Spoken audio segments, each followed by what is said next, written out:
Well, hello again, and in this lesson we're looking at color, wavelength, and frequency. Now in the previous video I did tell you not much about light other than it is mysterious, for one, although it's being demystified as scientists are discovering more and more of its phenomenal properties.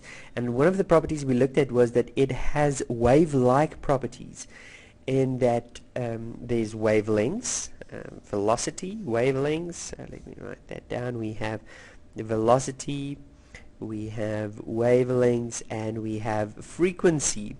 And I also told you that light is actually just our perception of the electromagnetic spectrum.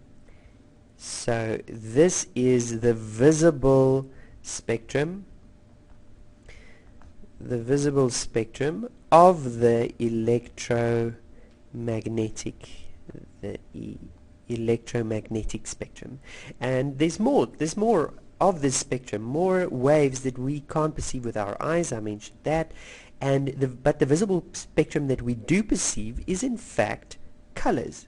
We perceive colors, which is just different frequencies and wavelengths of light. So let's go and have a look at those frequencies and wavelengths. Okay, so what are the wavelengths and how do we perceive them? Well, we have, for example, the violet light, which is about between 380 up to about 450 nanometers. I mentioned in the previous video, and 1 nanometer is equal to 10 to the power of -9, 1/1000th of a meter.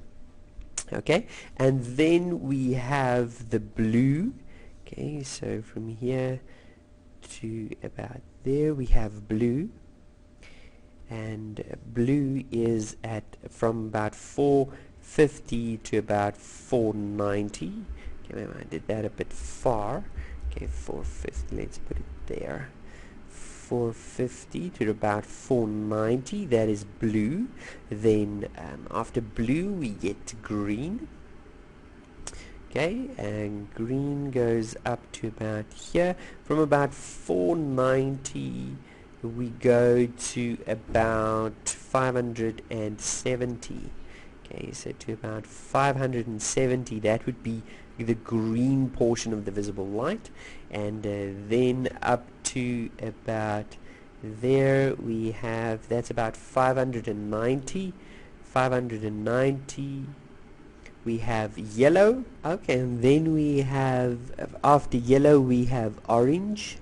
Okay, and orange goes to about 620 nanometers, and then up to about 750 nanometers. Okay, we have red. Okay, so here we have red, orange, yellow. Okay, after yellow we have green. After green we have blue. Okay, and after blue we have violet. Okay, now the one that I did not mention, and that's actually in here, is indigo. Okay, so there's an indigo color as well, and with that in mind you can almost remember it with, and this is just a way of remembering in which order these colors come. Roy G. Biv, a dude with a name, his name is Roy, middle name is whatever G stands for, and his surname is Biv. Red, orange, yellow, green, blue, indigo, and violet. This is the color spectrum going from increasing wavelength to decreasing wavelength. That's the color spectrum. Okay, but what else can I tell you? Well, you might ask me, well, what about white light? That's actually what we experience most. So we don't see light coming from the sun as being these colors. Actually, you do. Why do you think the sky is blue? It's because of the color spectrum. Okay, nevertheless, what about white light? A torch shines white light, doesn't it? Well, actually white light is not a frequency or a wavelength per se, but actually a combination of all of the visible spectrum, all being perceived as one. In other words, we have red, okay, we have red, we have orange, we have yellow, okay, we have all of these colors that is being perceived at the same time, ends up being perceived as, all of it together will be perceived as white light. Okay, so that white light actually comprises of all of the colors. And how can we demonstrate that? How can I say that? Well, the experiment that is used in order to demonstrate this is to shine white light through a triangular prism. And then what you notice is that when that is done, the light that passes through the spectrum disperses the different wavelengths. Okay, once it disperses once inside the spectrum,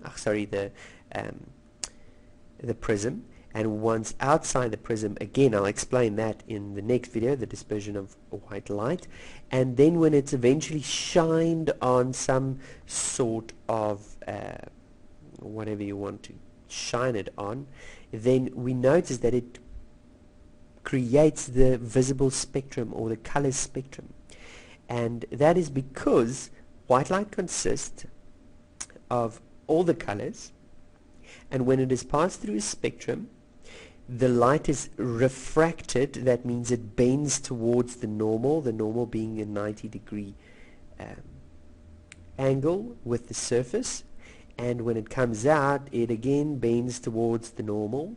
Okay, or actually when it comes out, it bends away from the normal. We'll explain that in the next video. And therefore we see how it now refracts and breaks light up into the different wavelengths that it consists of. Okay, all that in the next video. It was great speaking to you about color, wavelengths, and frequencies. I didn't say much about frequencies. All I can say is that with each frequency, with each color, a frequency is also associated, and that makes sense because velocity is equal to frequency times wavelength. So if you have the wavelength, you already have the velocity of light, the speed of light, and if you can go and calculate the frequency very easily. I'll leave it there, and yeah, we'll see you in the next video.